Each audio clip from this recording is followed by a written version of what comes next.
ہمیں تو مطلب ایسا محسوس ہوا کہ ہماری تیسری عید ہے. ایک تو ہوتی ہے عید الاضحیٰ، عید الفطر، تو ایک اور عید تھی ہماری.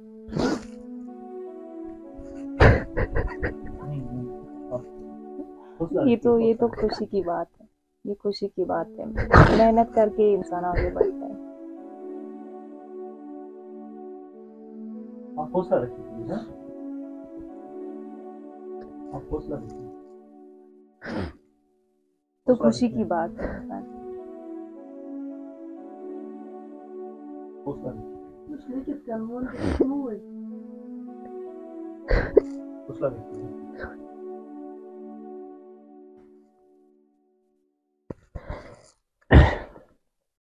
جی بہت مشکل ہوتا ہے، مطلب ان کے پاس کوئی گائیڈ نہیں تھا.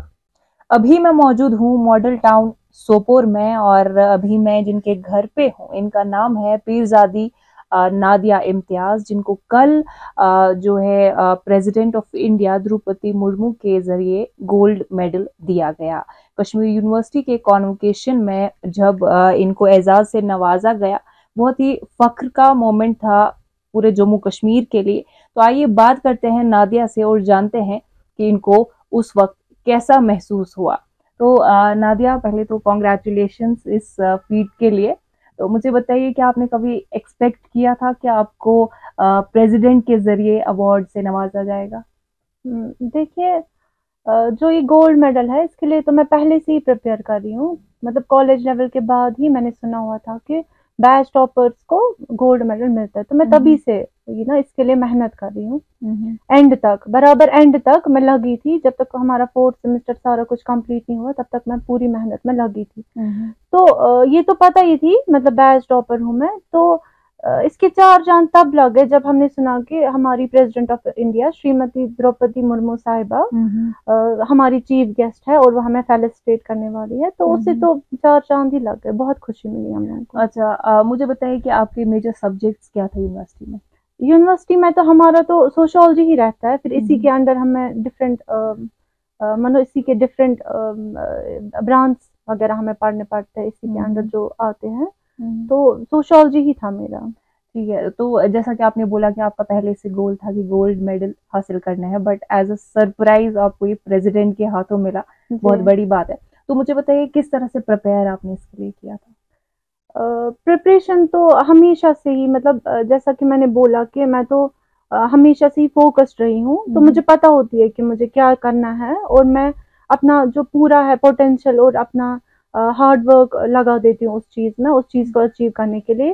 ایک وے میں نے کریٹ کی ہوتی ہے دماغ میں کہ مجھے کس طریقے سے جانا ہے، کس طریقے سے مجھے میرا کیا اپروچ ہونا چاہیے پڑھنے میں تاکہ میں اپنے گول کو اچیو کر پاؤں. تو وہ میرا پہلے سے ہی رہا ہے. اچھا، اور اس جرنی میں پیرنٹس کا اور ٹیچرس کا کیسا سپورٹ رہا ہے؟ تو جیسا کہ آپ لوگ جانتے ہیں کہ میرے جو فادر ہے ان کی وہ تو بہت ہی پہلے، جب میں I was 12 when he died، تو میرے بھائی جو ہے وہ 9 years کے تھے. تو ہم لوگوں کو سنگل ہینڈیڈلی ماں نے ہم لوگوں کی اپ برنگنگ کی ہے. تو ان کو تو بہت زیادہ اسٹرگلس کرنے پڑے اس پورے ٹائم میں، اور انہی کا بیک رہا ہے ہمیں ہمیشہ سے، بہت زیادہ سپورٹ رہا ہے. انہوں نے مجھے بہت زیادہ اپریشیٹ بھی کیا ہے. ہر بولتے ہیں نا وومن امپاورمنٹ، وہ تو میری گھر سے ہی ہے. تو مجھے تو پتا ہے کہ مطلب کیسے مطلب خود انڈیپینڈنٹلی کیسے مطلب آگے بڑھنا ہے بنا کسی کے سپورٹ کے، ایک انڈیپینڈنٹ وومن کیسے بننا ہے.